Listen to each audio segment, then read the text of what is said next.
so today we're going to piece together everything that we worked on last week. So last Monday we kind of just dove into narrative writing, and I just kind of had you get your mental juices flowing, and we talked about how to just write about something familiar to you, and then it comes pretty easily. I suggest that you do that today with your story.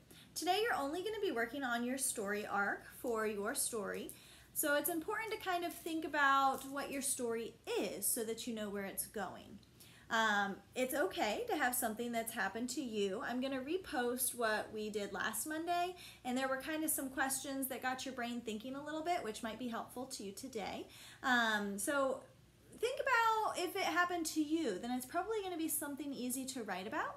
If you do write about something that's happened to you, you don't have to use that it happened to you. You can choose a different character to represent you, or you can talk from a different viewpoint.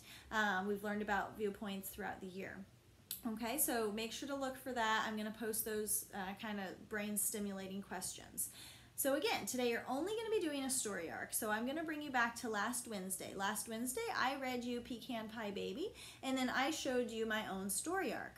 I'm going to repost those for you so that you can see the notes, because that's going to help you today. You might forget, like, what does this line mean? What do I need to do here? So I'm going to use the exact same worksheet that you guys used throughout the Wednesday and Friday of last week to go ahead and help you with that. Okay, so you're just going to fill it in. Today's going to be pretty simple, but a lot of times people get writer's block. Sorry, that's Jackson.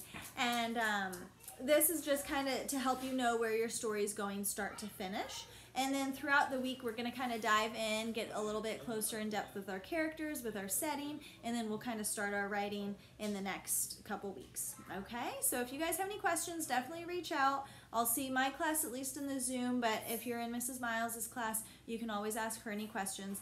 But today you're doing the same worksheet that you worked on from Friday. You're just filling it out with your own story. Okay, so you can write about whatever you want as long as it's appropriate for school. It doesn't have to be real.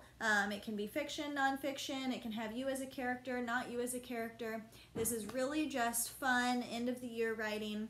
We're done with all of our informational text. We're done with all of our explanatory.